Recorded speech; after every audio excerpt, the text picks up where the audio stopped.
Hi, this is Dr. Mary Kay Keller, and this is Life is a Learning Curve podcast. Today, our speaker is Mark Wayne Adams, and he's here to talk about the topic of a book for every reader.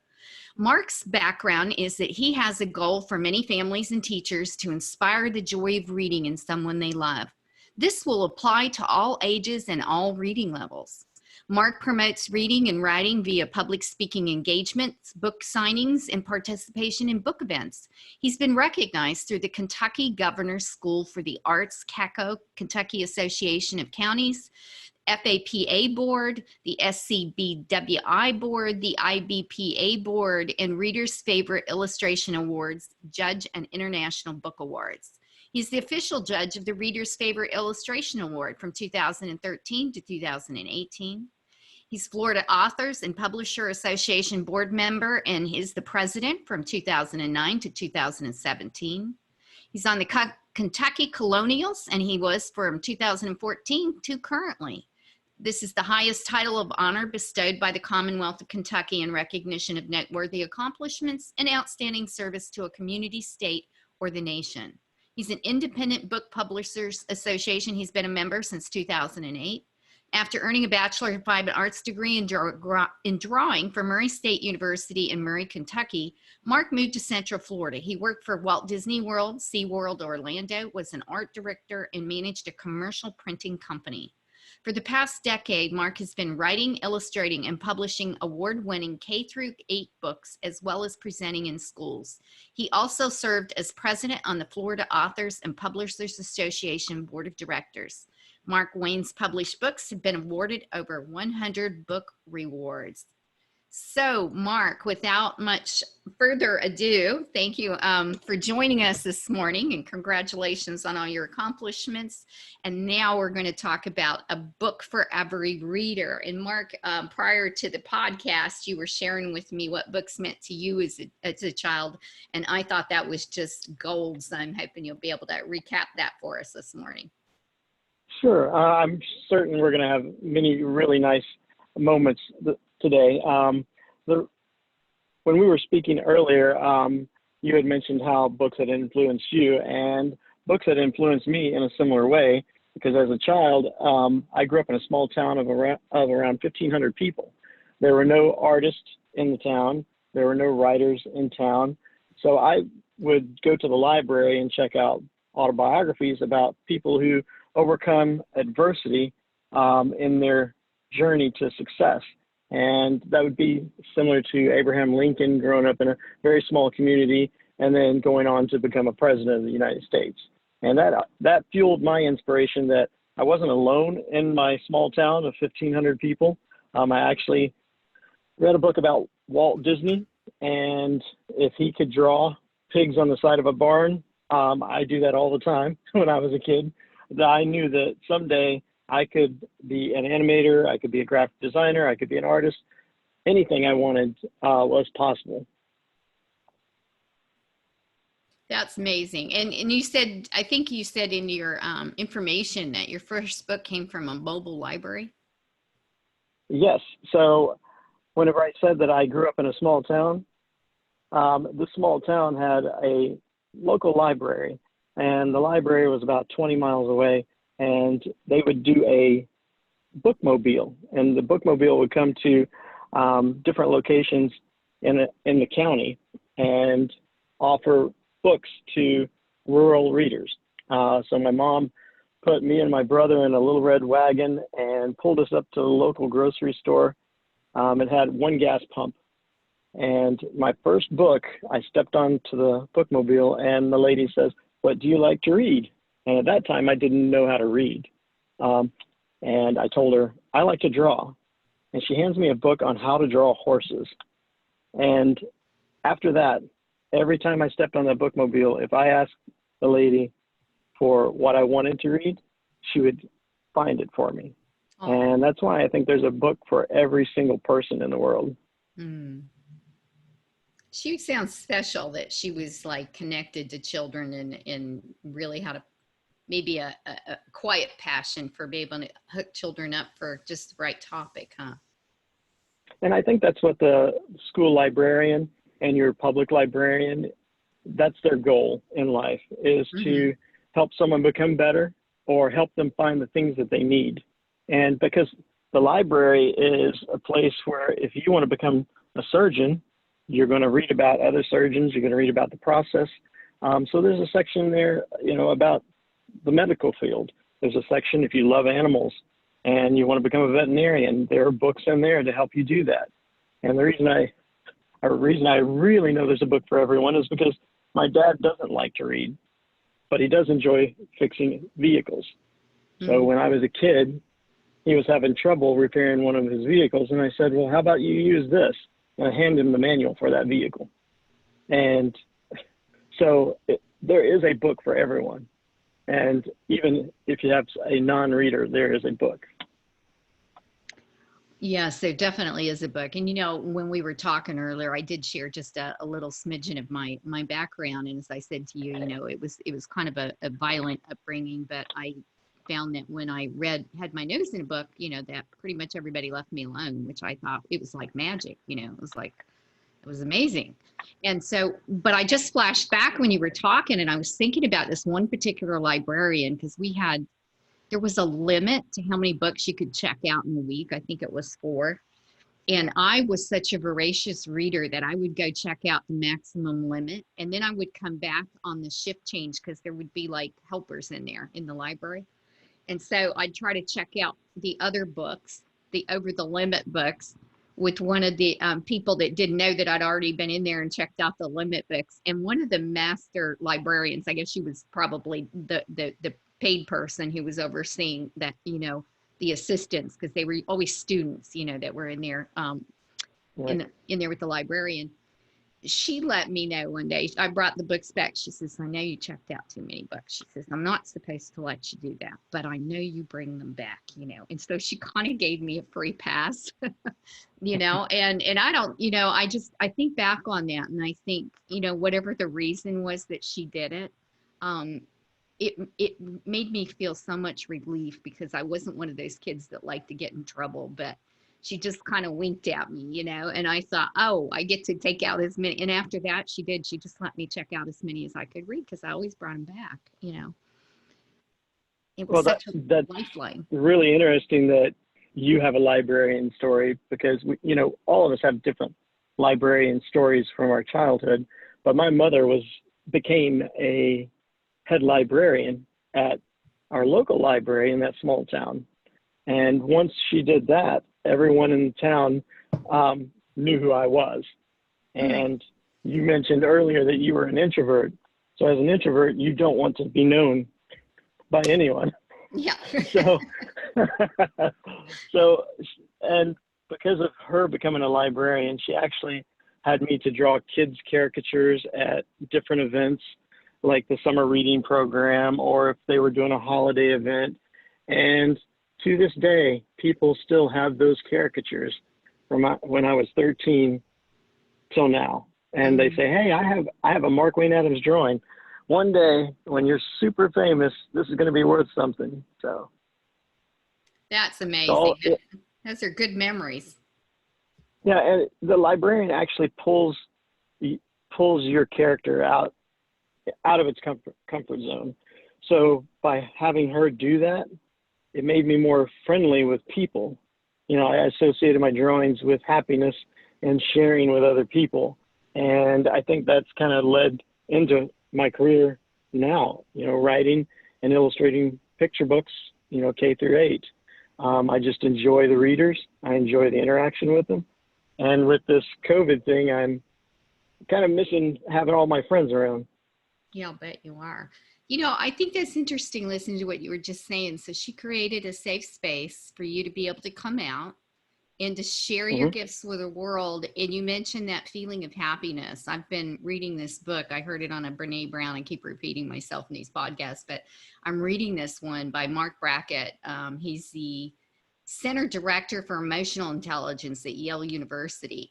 And in there, he talks about having permission to feel. And I'm really coming to understand how important that connections with our feelings are in order to drive our best life. For you, it Right. was that feeling of happiness. That really sounded to me from what you were saying, like that grounded you in a new reality. Exactly. And it also grounded me with a group of friends or, supporters. All the kids would ask, what are you going to do when you grow up? And so finally, I was finally comforted in being allowed to say what I wanted to do. And I Yeah. told them that I wanted to be an artist. And they were like, well, you got to draw every day. You got to draw every day. And there were days where I didn't feel like drawing. And they would ask, have you drawn a picture today? And I would say no. And they would say, well, if you're going to be an artist, you need to draw a picture. So it would give me enough motivation to draw at least one picture a day. Also, it gave me the confidence that whenever I told my father I wanted to be an artist and not a surgeon, I was able to stand up for myself because I had been selling drawings for years.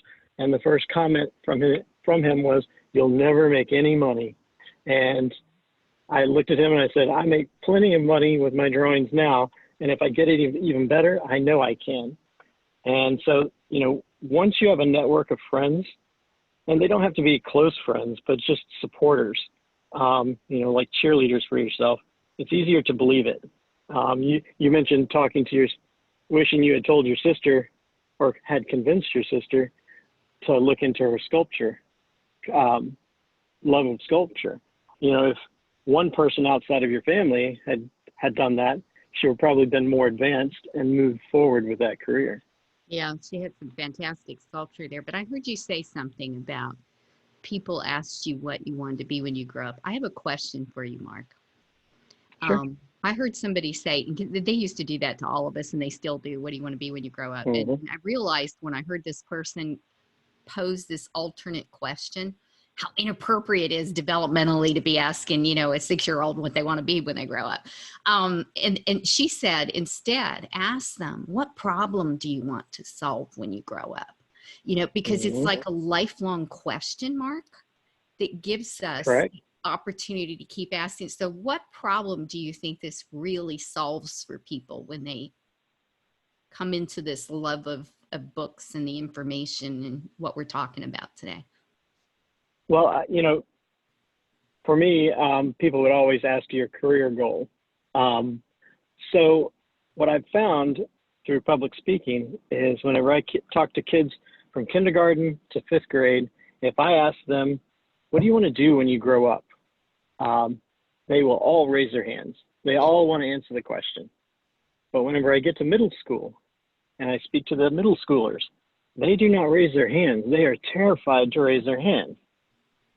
Because once you get to middle school, you are being given freedom to go out there and do whatever it is you want to do. But the kids are too afraid, either from, parental influences, their close friends, someone may have told them they can't do it. So I had that in my journey. I had a friend who told me I would never become an artist because I didn't know an artist. I didn't draw like an artist at that time because I was only in the 3rd grade. And he said I would never make money. So to prove him wrong, one of my teachers told me, if you want to know an artist, read a book about an artist. So I read about Walt Disney. So I already told you I was inspired by Walt Disney. The second thing was my friend said, well, you may know an artist, but you don't draw like an artist. So I went out and to solve the problem, I read a book about how to draw Mickey Mouse. I brought it into the school. My friend goes, oh, well, you may know an artist and you may draw like an artist, but you'll never make money. And I started to tear the drawing up, and the friend said, oh, what are you doing? I said, I'm going to throw it away. I'll never make money. He said, I'll pay you 50 cents. So, what you were talking about is, how are you going to solve the problem? The question can be asked many different ways. What do you want to do when you grow up, or what do you want to solve? So what my teacher helped me do was solve the problem of knowing an artist, drawing like an artist, and making money from my career. So that was really, that was the problem for me. The problem was, how was I going to fix that? Because every person who didn't believe me but ask the same three things.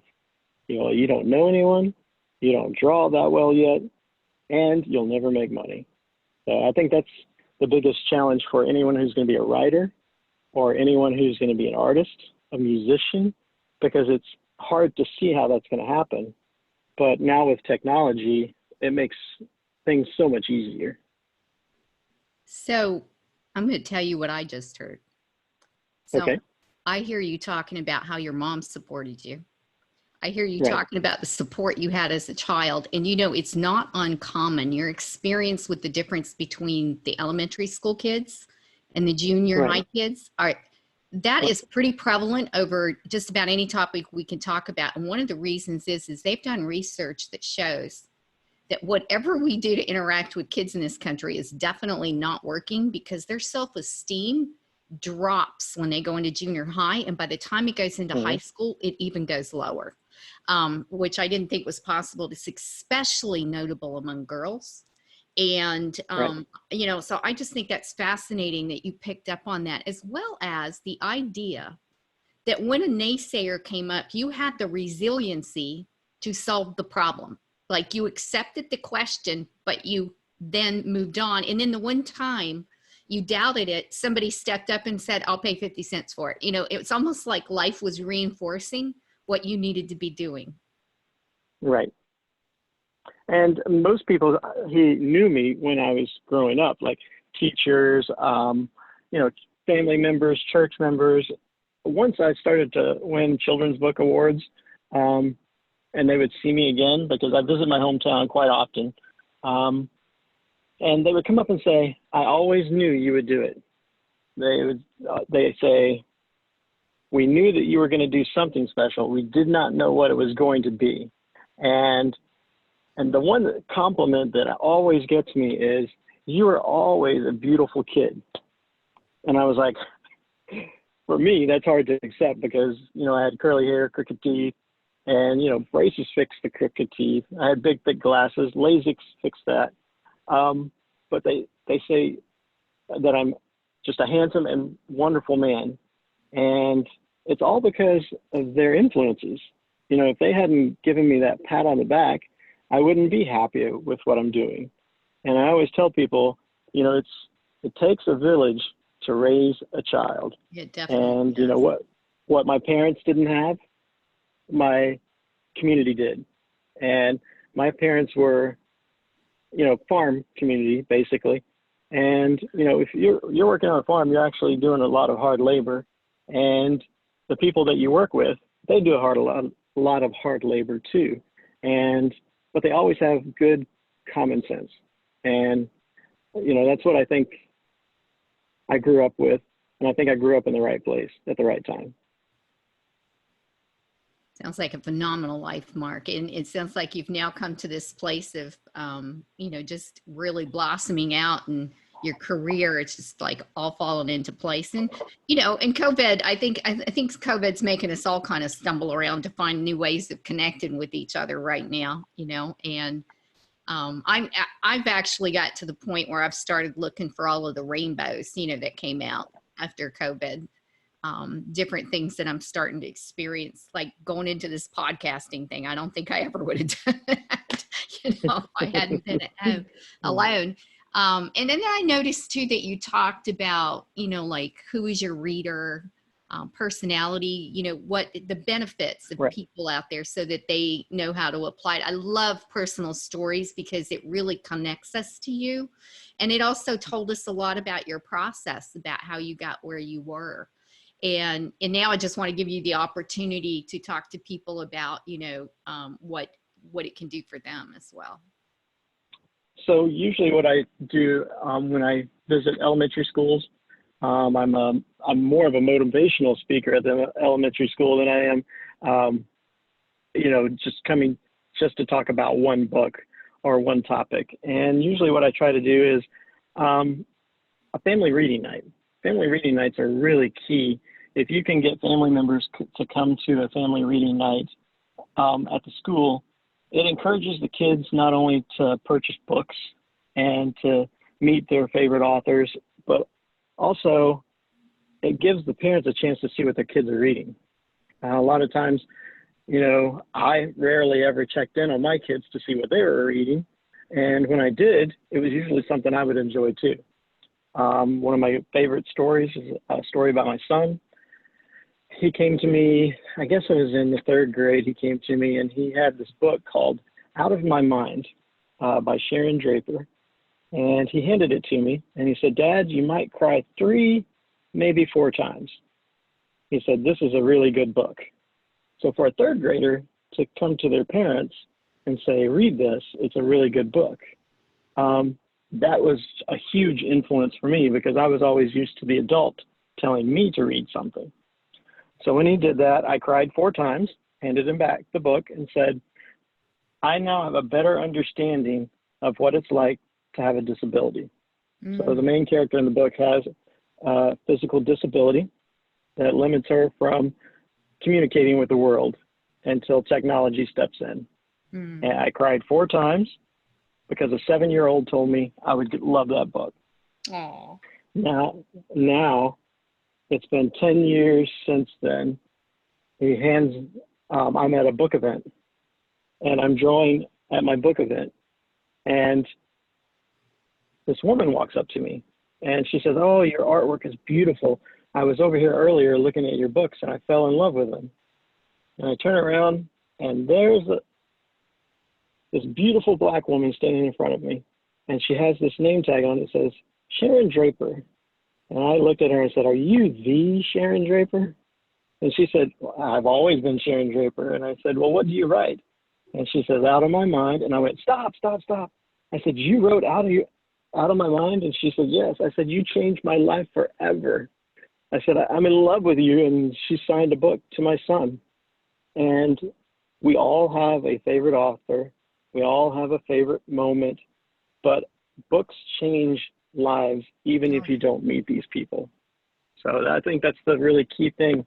As a parent, if you can get your kids comfortable enough to share a book with you and you read it and share the experience with them, that they will always have like this love of reading. And to finish this off, my son, he's going off to the Navy. And last night he was reading a book about the Navy. And he finished the book and he said, "Dad, this is a really good book." And I said, "I'll have to read it." So, it's not something that will only be shared when they're 7. It'll be something that will be shared when you're turning 50. So. Well, and I think for myself, my experience was it really ignited my imagination. Like I was sharing with you, I went through a phase where I was reading a lot of biographies or autobiographies. And I was really excited, Mark, when I moved from Florida up here to Delaware, because I'm not that far from Philly, and I got to see Betsy Ross's house, And I had read about her when I was a little girl. It was really fascinating to read about the women who contributed to the American Revolution, and the beginning of, the beginning of our country.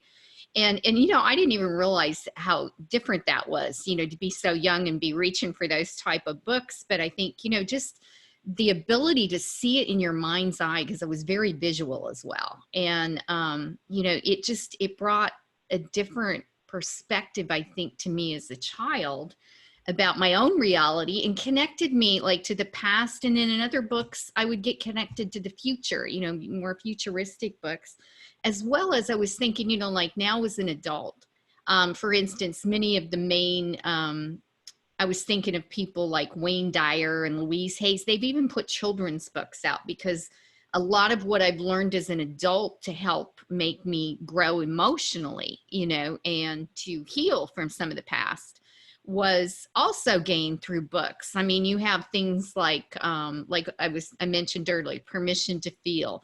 There's another one that, another podcast I watched last week, and I can't wait to read it as well. It's called Together.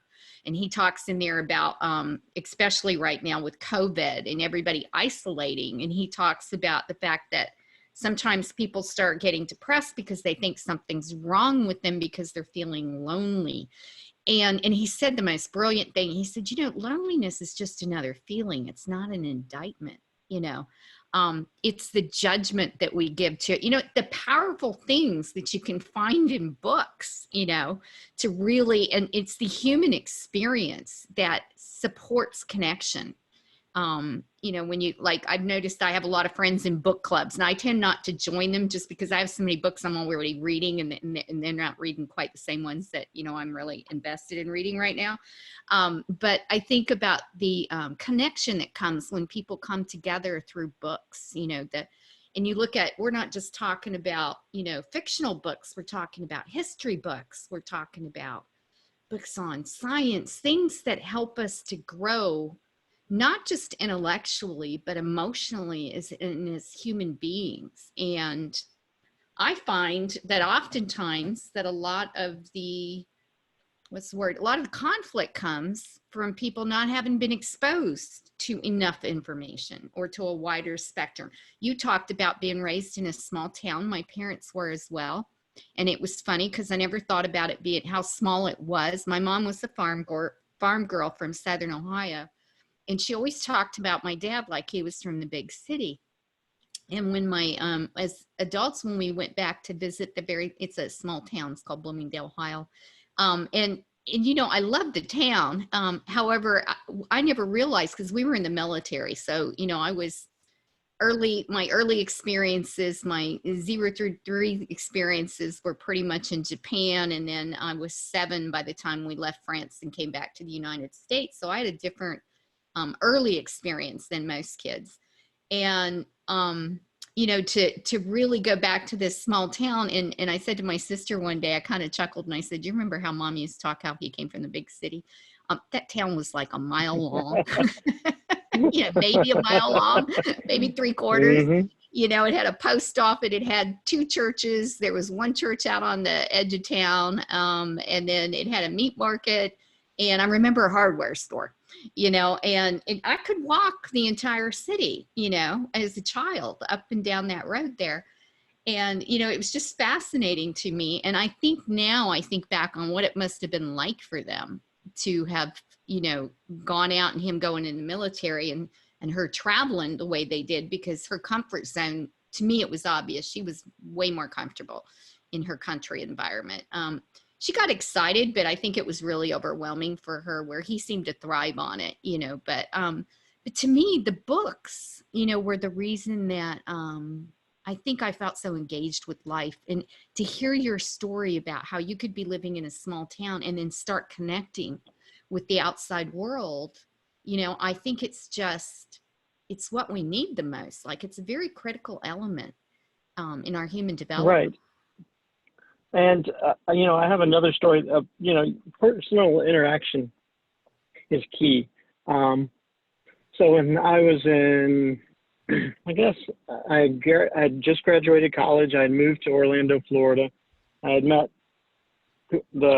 a girl who is now my wife. And I was debating on whether I was going to move to California, to the studios, the Walt Disney Studios, in California, or stay in Florida, because the studios had actually transferred from Florida to California. And I'm on this flight. I just spent a week with my friend in California. I jogged down on Huntington Beach. I went up to Yosemite. Then we went to Las Vegas, and I was super excited about that trip. And but I was still concerned about things with this girl. And this woman sat down on the plane next to me, and she had all of these diamond rings on. She smelled like money. She had Rolex on. I'm like, man, this woman knows something I don't know. So I looked over at her and I said, you know what? I'm never going to see her again. I'm going to ask her one question, and hopefully it's the best question ever. I look over and I said, you look very successful. How did you become successful? And so for the rest of the plane flight, she interviewed me. She asked me where I grew up. I told her a small town. She asked me, why I was traveling. And I said, well, I was debating about moving and leaving this girl behind to follow my career. Then she asked me a question. She said, you keep talking about how expensive your trip was and things, she says, nobody on this plane thinks you're poor, because growing up in a farm community, like your mother, she was more comfortable, being in that natural setting than being in the big city setting. Yes. So I look at the lady and I said, well, you didn't tell me how you became successful and the plane's about to land. She said, you need to read 3 books. And I said, okay, great. My mom's librarian, I get them for free. So I pull out my sketchbook and I start to write down the first name of the book. And she said, the first name of the book is The World's Greatest Salesman, Og Mandino. She said, you need to read that book and practice that book. Don't go to the next one until you've done exactly what that book says. She said, you kind of have a poor complex. She said, it has a biblical theme. You need to go through there and read it, and it will help you. I said, World's Greatest Salesman. All right, I don't sell anything. Why would I have to read this? So I look at her and she says, the second book is Love is Letting Go of Fear. She said, you have an innate fear inside of you of whether to leave or go and stay. She said, read this book. It's gonna let you let go of all that fear that you have, and you'll make the right decision. I'm like, Love is Letting Go of Fear. Jerry Japolsky, I think is his name. She says, all right, the last book you need to read, and the plane's about to land, she says, you need to read How to Win Friends and Influence People. And I said, what? We joke about that in college. She says, you need to read that book because you haven't even asked my name the entire flight. I wrote down the book, and I had never asked what her name was. I'd never got her contact information. Here's this person, this stranger, who took the time to interview me, find out what it was that I needed, and gave me the advice I needed. Because I still, to this day, read those books 3 times a year. Every year I read those 3 books. And I have a copy. I've dog-eared, highlighted.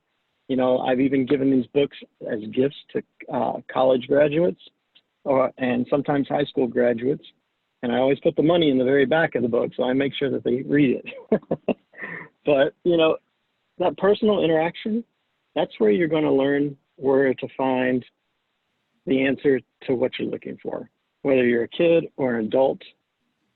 You've mentioned several books that have helped you.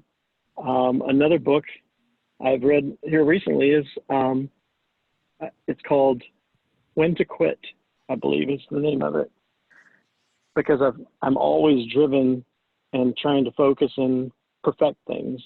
And the book kind of gives you some advice on, this is the point that you quit something, quit a relationship, quit a job, quit something you're working on. And it was a really great book on when to quit. As an artist, you can always go back and add and embellish things. But there's this one moment where you say, I'm done. I've learned everything I need from this experience. I'm going to move on to the next. In that transition point, I think it's really fascinating listening to you talk about that interview with her, that she pretty much demonstrated to you how she connects to people. Exactly. Once I finished reading those books, How to Win Friends and Influence People, my wife, who was my girlfriend then, she says, wow, you're such a good listener. You pay attention. Everybody loves to talk to you. And all I do is ask questions. Questions I would want to know. I'm not asking superficial questions of people, but I ask a standard set of questions: family, occupation, recreation, and money. Do you have kids? Yes, I do. And they'll talk about their kids. What's your favorite? Do you enjoy your job, or what would your favorite occupation be? Recreation. What do you do for fun? And once people start talking about fishing, they could go hours about fishing. But I learn what their passion is. So if, for example, they say, money, I just can't hold on to money. Well, you know what? Here's 4 books on how to manage your money. Whether you be an independent contractor, whether you're an artist trying to sign contracts, that's what how I engage with people, is I try to give them the right book for the right time in their life. So you started by talking about, parents having like a reading time together each week. I was wondering if you had like three things, like that could be one of them, three things you'd suggest to parents, and then maybe three suggestions to kids themselves. Okay. Well, the three things I would suggest to parents is, number one, don't be afraid to read aloud. Stumble on words. It's okay to make mistakes.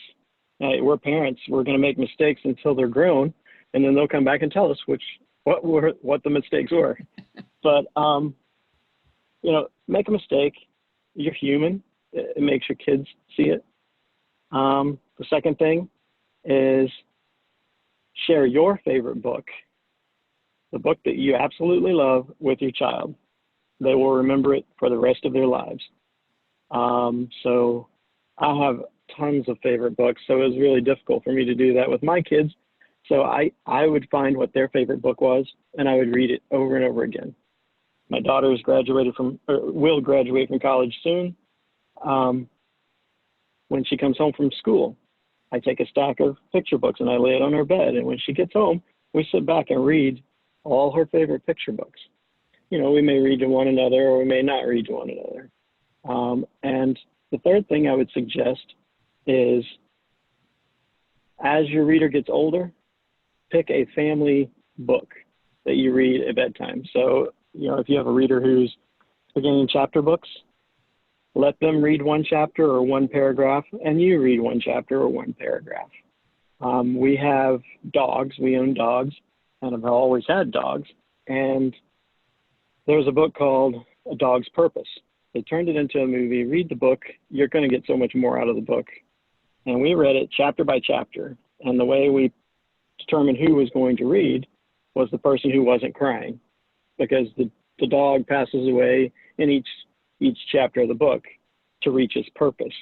And so that's how we read that book together. And to this day, we all remember who cried where, and when we watched the movie, it wasn't the same as, us laughing and giggling, on the bed.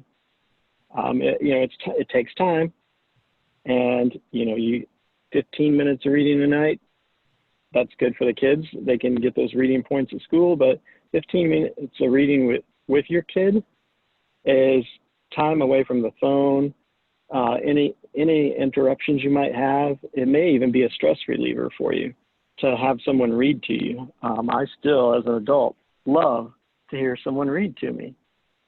And so my advice for kids would be, get a library card. Go to your local library, sign up for your library card. And the reason a library card's really important is it's your first plastic card. It feels like a credit card, and you want to use it, and you want to keep using it because, they run it through the system. So get a library card, because it's your first way to buy your freedom in your life. And you'll understand later on what buy your freedom is. And the second thing is, learn all of the call numbers in the library where all of the books are located, because you may read only a certain genre. For example, in the beginning, they may read easy picture books, but if you love horses, there's a whole section on horses. But if your interest changes, you'll know where to find the other books. Also, if you have a friend and they don't like horses, they like dogs, you can refer them to the section in the library where there are loads of dog books. So once you have a library card and you know where all of the information is at, the next thing to do is, just like Mary Kay, be the person who checks out all the books on that subject, even if you have to go over the limit, because it's very important for you to learn as much as you can about the subjects you're most interested in. I was interested in drawing. Well, once I had finished with all the drawing books, people would ask me, so you can draw a dog? And I'm like, yeah, I can draw a dog. And they go, can you draw a Dalmatian? Can you draw a Beagle? Can you draw a Chihuahua? Can you draw a greyhound? All of those dogs are different in some feature. And if you do not know what a greyhound looks like, it's very difficult for you to draw one. So I think for me as a kid, by reading about other things, because I knew where the books were, I was able to expand my knowledge. So now I even know what leaves go on different trees, and I understand the location where different trees grow. For example, I live in Florida now. The first tree most people think of is a palm tree. But when you write a story about a tree, you have to ask, where the setting is at, what time of year. And it's very important that you read as much as possible about the subjects that interest you. In so many of the libraries, I was just thinking about COVID because we're talking about going to libraries and checking out books, and some people may not be able to do that in certain states or certain areas. But they have I noticed they've all gone online. Like you can check out ebooks now. And somebody told me about an app. I was just looking it up because I couldn't remember the name of it, and I haven't tried it myself yet. But there's one called Libby that I downloaded to my phone here about 2 days ago, where you can get, again, ebooks that you can read for right now, where we can't necessarily go into a library and check out books. But I just think that's so fascinating that we're able to still access it, for free. And I know myself, I have a Kindle, so I got a little crazy with that. And then one day I thought, this is nuts. If I can check something out and put it back, if I want to keep it, that's different. But, to be able to go into your local library now. So for, all of the people out there that may be now thinking, oh, gee, I wish I'd gotten a library card for my kids. I'm pretty sure you can do that online with most libraries. I won't say 100%, but most of the ones that I've visited recently have that ability to be able to get your library card online and to be able to check out books online. Exactly. And, it still applies the same way. For a parent, if once the child has a library card, they can either do a download of the books, but also if they know what section of the library different things are located, the call number system, it's going to help them also find the right book online. Also, you have a really good search engines. Most every library has a great search engine for you to find the books that you like, and many of them are being converted into ebooks. So some of them are PDFs, some of them are Mobi files. So if you have an iPad, even a smartphone, your child can read from there. Even a regular computer, kids can read from there. And also, if you see your kids on the iPad or on the digital device, don't always assume they're playing a game, because many times I would come into my daughter's room and she would have her iPad. And I would say, all right, put it away. And she's like, I'm reading, Dad. And I'm like, what? And she would show me what she was reading. And I would say, well, why are you doing that? She goes, I'm reading on here because I don't have to carry the books everywhere. Right. And I'm like, that makes sense. So if you do have a reader in your household, encourage them to read on their digital devices, because they will continue to do that. Children are more like adults than you assume when it comes to technology. Oh, yeah. They use it for a purpose. They use it for a purpose, just like we do. Well, and part of that, Mark, is because we assume, here's part of that fallacy, is we assume that when kids are playing, they're doing nothing. Since, in this generation, we've discovered that play has an essential benefit to emotional development, to physical development, to cognitive development. And so we kind of make those assumptions a lot of times with children. I'm a children's human rights activist, and that's going to be the next social justice platform. But in the meantime, that we just kind of make that assumption that they're not doing anything. And the other thing I was thinking, one of the reasons I was so thrilled with Kindle was because I was teased a lot when I was a kid for going to the library so much. They teased me because I had glasses and I was so nerdy, and then I was real shy on top of it. And I remember when I first got the Kindle, I thought, oh, nobody knows how many books I have, So it was like, I could hide it rather be flaunting it, you know. But the other thing about the libraries that I learned is that they do so many different things. I was on a webinar here about a month ago. I think it was, well, actually, it's been a little bit longer because it was pre-COVID, so it must have been January. And they were talking about all these initiatives that they now had for families. And if you go out there and I'm trying to remember what it was called, there was a specific initiative that they had gotten grants for. And so they were reaching out, trying to find people that would come in and present on things about families as well. And if you didn't know about that, we can speak about that afterwards. I can go look it up for you. But you know, I as an undergraduate, I went back as a single mom, and I met other single moms who were going to undergraduate school as well. And I had this friend, I used to visit her apartment, and she had quite a few children. And I'd look around and I think she has such amazing pieces of artwork. She must have been wealthy before she, you know, got a divorce and went back to school. And so I asked her, I got up the courage to ask her one day. She was checking out art from her local library. And Wow. she would take her kids, she had 6 kids.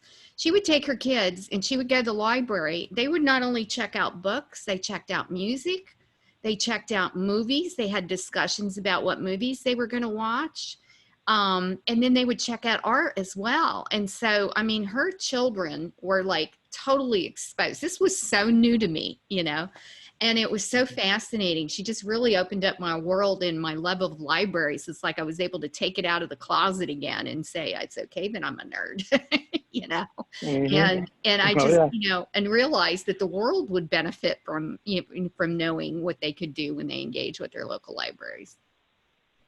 Right. And libraries are the hub of education in a community. You know, in my community, they did the videos, the music, books, magazines, newspapers, everything was available to us to check out. And also what people don't understand is if you go to your local library and you're a card holder, you can request specific books. And if it's in the library system, they'll bring it to you. But if it's not, the library system usually purchases that book and puts it into their local library. If you read it, you're probably going to refer someone else to read the book if you enjoyed it. So, you know, if you go to your library, think of it as your library because you're creating a archive of books that you enjoy that someone else in your community also enjoys. And probably what will happen is if you read that book, someone else comes in and reads the book. Your librarian is going to say, you two are a lot alike. You two need to talk to one another. And they'll make a connection for you.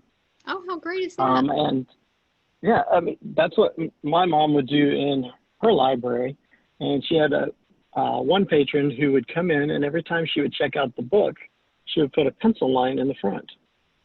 And one day I was filing books for my mom, and I'm like, what are all these marks in the book? You need to tell these people to quit marking in their books. And she said, this person has this mark, this person has that mark, this person has this mark. And she said, and that's how they all keep track of what they've read. So they actually, instead of having a reading group, they were just friends in the neighborhood who would read the same books, and they would put their own marks in there to tell each other that they've read that book. Well, that's too cool. Yeah. I think I was on a bike ride one day and I saw this like cute little birdhouse and it had books in it. And it was like a neighborhood lending library. Like people would put books they were done with and then go in there and pick up another book that they wanted to read. And yes, I just thought we have that so in our community. Yeah. Yeah, we have those in our community. And also what I do is the books that I've used as resources for myself. You know, I'll buy art books, I'll buy picture books. I'm also the Reader's Favorite Illustration Awards judge, so they submit books to me for review. Those books I contribute to my local library. And anytime I need my book, for example, I have a book called A Book of 100 Hands. It's how to draw hands. Rather than have it in my personal home library, I donated my drawing books to their drawing section. Anytime I need it, I go online. I can even do it on my phone. I put a hold on the book, and it's there waiting for me within 2 days. And I just go in and pick it up. That's a great idea. If you have, and if you have a load of books, in your home office and, you don't want to get rid of them, donate it. And donate it to your local library, someone you trust, and, if you're going to be in that community for a while, just donate all of those books because they'll be there for you the next time you need them. That's just wonderful. I hadn't even thought of that. And I thought that's a great idea because I have books that I've hung on to for years, but I think I'm not reading them. Somebody else might as well be reading them, and you kind of get attached to them. But at the same time, I started to realize here recently, I was talking to somebody else about finances and how to handle your finances. And she said, do you realize the number of books that you buy? You could actually be saving that money by getting them through your interlibrary loan, And I thought, oh, she's right, and it's not about being cheap. It's just about, diverting that money to someplace else that I would like to benefit as well. And so, that was really fascinating, just thinking about the financial implications, because it's too easy to, I usually hit samples of books on Kindle, I'll sample it first to see if I actually want to buy it, and if I do, I'll go ahead and purchase it. But I thought, I should just sample them and then go check them out at the library. So that's. And also, that's great for if you have a favorite author. Yeah. And you want to have their books at hand all the time, purchase their book. And if you don't want to purchase it, and keep it in your own collection, request it at the library. Let the library purchase the book for the readers in your community. And that's how you support your authors. A lot of people say, oh, well, I just can't afford to buy that book. Well, go to the library and request it if it's not already there for you. And it's a win-win for the author, and it's a win-win for you as well. How fascinating. Well, that's really wonderful. Sounds like we're kind of winding up here. Are you getting that feeling? Sure. Yeah. I was wondering if you had any last tidbits that you wanted to drop for our listeners today, or? Well, I have a few new releases. One of the books is called Stick Horse Derby. It's kind of inspired by my childhood in Kentucky. My mother was also a seamstress. She would sew on the side.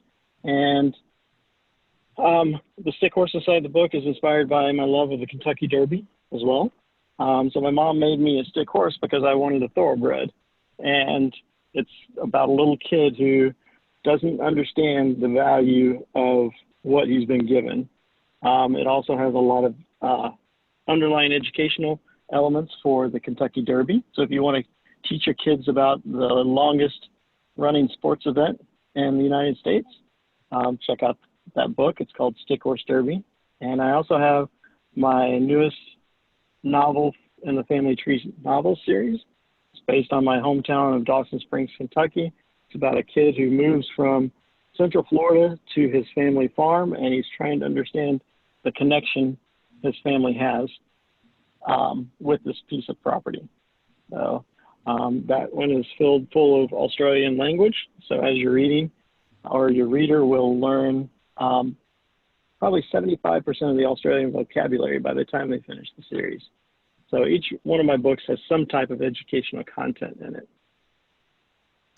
Mark, well, I really appreciate this. This has just been great for presenting to our podcasting community. My biggest thing is be the change, have a voice. And I was wondering if you wanted to drop your contact information and how they can reach you if they have any follow-up questions.